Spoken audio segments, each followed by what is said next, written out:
1:15 p.m. This is the Sri Lanka Broadcasting Corporation. The news edited by Catherine Pereira and read by Geethanjali Ramanayaka. The headlines. A proposal seeking the removal of the PUCSL chairman was tabled in Parliament. 5 accusations have been submitted against him. 1.5 million foreign tourists are expected to arrive in the island. Measures will be taken to expand the Satosa outlets. The process of purchasing of paddy will be implemented systematically in the future. The Commissioner General of Examinations says that the GCE O-Level Examination 2022 will be conducted in 3,568 centres in the island on Monday. Foreign news, Albanese announces migration deal with India. News in detail. The Parliament met this morning. The motion seeking the removal of Public Utilities Commission Chairman Janaka Ratnayaka from the institution's membership has been tabled in the Parliament. The proposal was presented by the Leader of the House, Minister Susil Premajantha, pursuant to Section 7 of the PUCSL Act. The debate in this regard is being conducted in Parliament. Presenting the proposal, Minister Kanchana Wijesekara said that the Independent Commission Council will not be in action. This is a measure to remove the person who act independently. 5 accusations have been submitted against Janaka Ratnayaka. Minister Kanchana Wijesekara said that the electricity bill will be amended from the 1st of July. Accordingly, instead of 0 to 30 units category, 5 rupees will be reduced from the existing unit. A proposal has been made to price a unit at 25 rupees through this new amendment. The chairman of the Sri Lanka Institute of Tourism, Shirantha Piri, says that 1.5 million foreign tourist arrivals are expected in the island and $2.8 billion is expected as income to Sri Lanka. He made this comment while addressing the maiden speech to mark the 31st annual anniversary of the institute held yesterday. The hospitality service is playing a significant role for the development of the Sri Lanka tourism industry. As a remedy, the institute has introduced several training programs in this regard. The chairman of the Sri Lanka Hospitality Institute, Dr. Harsha Jayasinghe, said that measures have been taken to provide technological know-how for the persons who are engaged in the tourism industry. He also stated that there is a recreation of the tourism industry. This news broadcast comes to you from the Sri Lanka Broadcasting Corporation. Measures will be taken to expand the Satosa outlets network island-wide in order to provide high standard and high-quality products to the consumers at concessionary rates.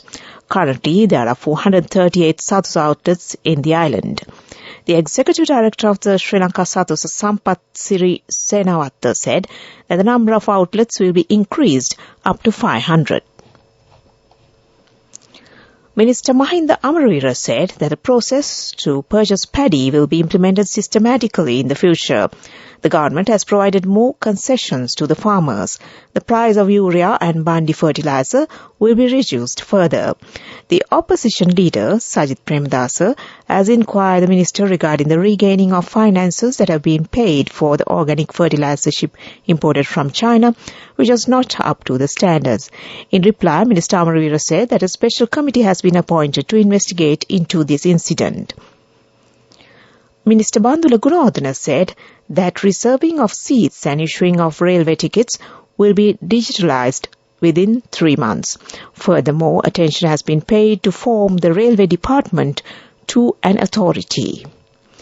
And that ends local news for now. The main news story is brought to you by Siddhalepa Vedamahatmya. The Commissioner General of Examinations, Amit Jayasundara, says that GCE O-Level Examination 2022 will be conducted in 3,568 centres in the island on Monday. It will be conducted until the 8th of next month. 394,450 school candidates and 78,103 private candidates will sit for the exam. And that was the main news story. The main news story was brought to you by Siddhalepa Vedamahatmya. Moving on to Watchlight. The residents of Galle are making accusations that most of the common buildings which were constructed under the tsunami aid have been abandoned without taking any use. They requested the relevant authorities to take speedy measures on this matter. And this is for the attention of the governor of the southern province. And that came to you in Watchlight. Up next is world news, and in the headlines, Albanese announces migration deal with India. Duchess of Edinburgh becomes first royal to visit Baghdad in Iraq.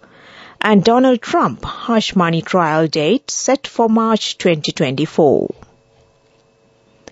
India and Australia have announced a new migration deal as they aim to strengthen their economic cooperation. The announcement came after Indian Prime Minister Narendra Modi met his counterpart Anthony Albanese in Sydney today. The deal aims to promote the two-way mobility of students, graduates, academic researchers and business people.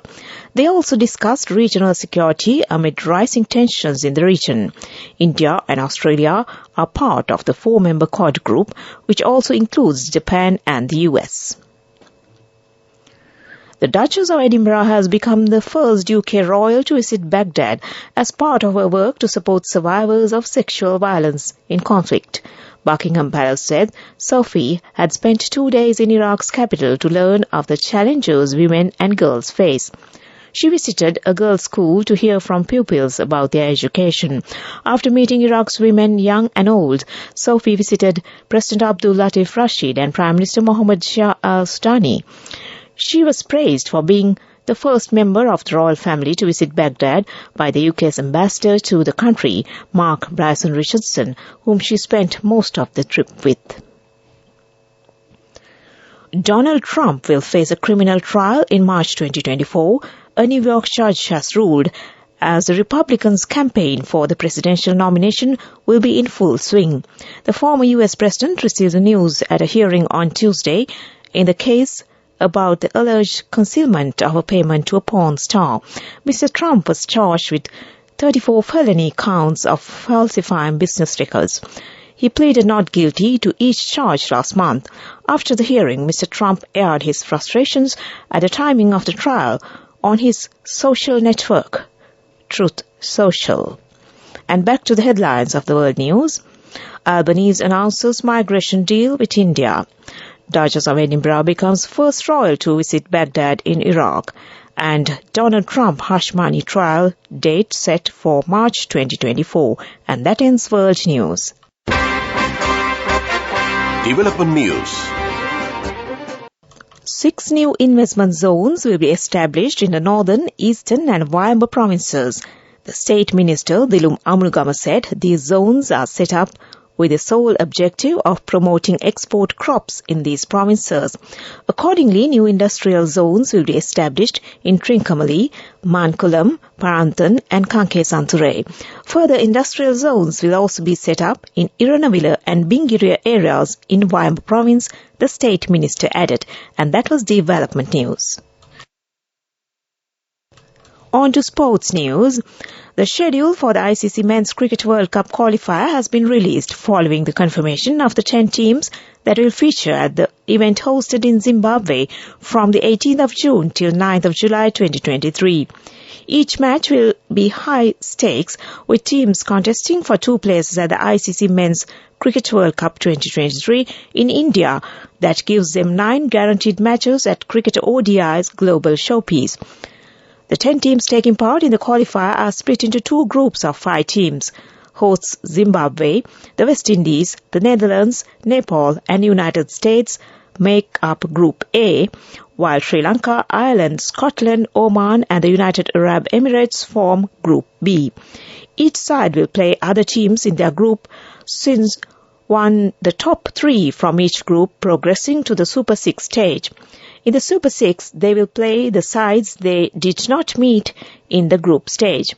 All points won in the group stage will be carried over to Super 6 stage, apart from those gained against the teams that failed to make it to the Super 6 stage.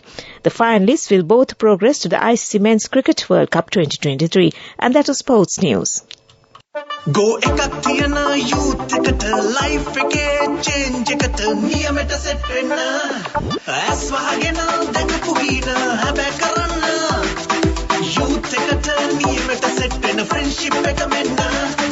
new NSB Itru account, NSB IM, a plan for your dream. Business News, sponsored by National Savings Bank, the safest place for your money. Sri Lanka has received 489,319 tourist arrivals until the third week of May 2023, while marinating over 100,000 arrivals every month.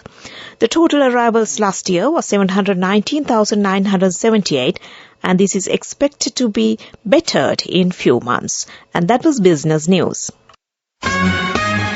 Business News, sponsored by National Savings Bank, the safest place for your money. Go ekak thiyana youth eකට life එකේ change එකට නියමෙට set වෙන්න ඇස් වහගෙන දැකපු හීන හැබැයි කරන්න youth එකට නියමෙට set වෙන friendship එක මෙන්න.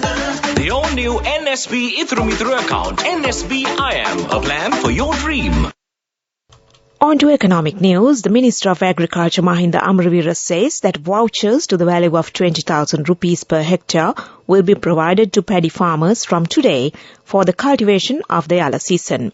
Accordingly, the government has decided to provide the necessary financial allocations in the form of subsidy vouchers to 650,000 farmers for the purchase of chemical or organic fertilizers in order to reduce the production costs of the farmers who cultivate paddy in the upcoming yalla season. And that was economic news. Weather report. Showers or thunder showers will occur at a few places in the eastern, north central and Nuwa provinces and in the Ratnapura, Kandy and Nuwara Eliya districts during the evening or night. A few showers may occur in the western coastal areas and in the Gaul and Mathura districts during the morning too. And that was the weather report, and prior to concluding this news broadcast, the headlines once again.